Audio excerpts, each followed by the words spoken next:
We're going to try and get a three-party meeting, maybe as soon as we can. And I have a feeling you and President Putin are going to work something out.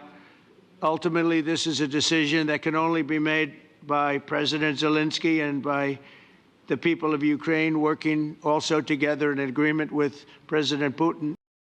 All right, with that, we bring in senior correspondent Steve Harrigan, who spent more than a decade reporting in Moscow, covering the war in Ukraine since the beginning, and senior correspondent Ben Hall, who has covered the war extensively and was injured in the Russian missile strike more than 3 years ago. Gentlemen, great to have both of you with us. Steve, let me start with you. Your thoughts on this really extraordinary meeting that's going on right now, as we keep in mind that every war ends with some form of people at a table and lines being redrawn. What do you think of this one? Absolutely, Martha. And this was extremely impressive and surprising to see a half dozen world leaders be so brief, so economical, and so efficient in front of the cameras was remarkable. One after another, they hit the same points. First, thanks President Trump for breaking the deadlock. And second, Ukraine needs security guarantees. Over and over again, they made that point. Now, the elephant in the room, the one thing no one wanted to mention to spoil all the optimism was, by the way, President Zelensky, Russia holds 20% of your territory, which it has conquered, and you are going to have to give some of that up. It's interesting how that could change how Ukrainians feel about a peace process. Yeah. Ben, it's so interesting to look at this security guarantee discussion, which would have to include some sort of air cover support over the skies, especially if there are new lines drawn and Russia starts to push those lines. This is something that Ukraine's been asking for since day one, air support.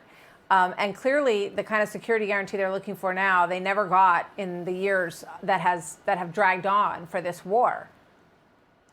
Absolutely, and it took a couple of years for President Biden to give the F-16s, which they so demanded and so needed, and how much help that gave. It's interesting because the two big discussions here are land concessions and also the security guarantees. And we've heard a lot about this Article 5-esque idea. What I can say in the last couple of hours, the Russian Foreign Ministry have actually come out and said that they will not accept the deployment of a military contingent of NATO countries in Ukraine, saying such a force would be fraught with unpredictable consequences. And so we're already starting to see the Russian Foreign Ministry perhaps downplaying that idea, saying they don't like it. And look, we've got European leaders, we've got this big event, we had Alaska, but I do think that this is going to come down to President Trump.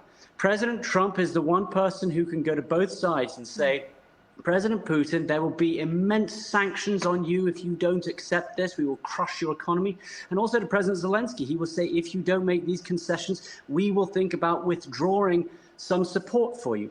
President Trump in the US is the only president and person and country that can offer those two. And I think that's what it's going to come down to. President Trump trying to decide that. And one other interesting thing, which we've heard a fair amount over the last few hours, but hasn't been mentioned a lot, is the role of Melania Trump as well. President Zelensky came into the Oval Office with a letter from President Trump to Melania, thanking her for the letter she wrote to President Putin. And Melania, we think, has played a bigger role in the last few months. We've heard President Trump talk a fair bit about how she has talked about the death of the children, what's going on there. And it seems like she's playing a bigger role. And if I can read a couple of lines from her letter to President Putin to you. She says, in today's world, some children are forced to carry a quiet laughter, untouched by the darkness around them, a silent defiance against the forces that can potentially claim their future. Mr. Putin, she said, you can single-handedly restore their melodic laughter. In protecting the innocence of these children, you will do more than serve Russia alone. You serve humanity itself, and you can do it with the stroke of a pen today. It is time. And you do think that, you know, President Trump has been talking more often about the children who have been taken, about the death toll. And I would say he's moved more over to the Ukrainian side. And surrounded by the European leaders, you have to hope that he will be particularly hard to President Putin if he doesn't agree to these security guarantees, which are essential to Ukraine's future. Yeah, well said. And this image of all of them together is such a powerful sign to Putin about where the weight is at this moment. And I'm glad you pointed out the First Lady's words. She's so unique as a first lady in the United States because she was born in Eastern Europe. She understands the threat of Putin. And President Trump has said that he would have a conversation with President Putin and he would make promises. And then the next day, the first lady would say, why is he still dropping bombs on Ukraine?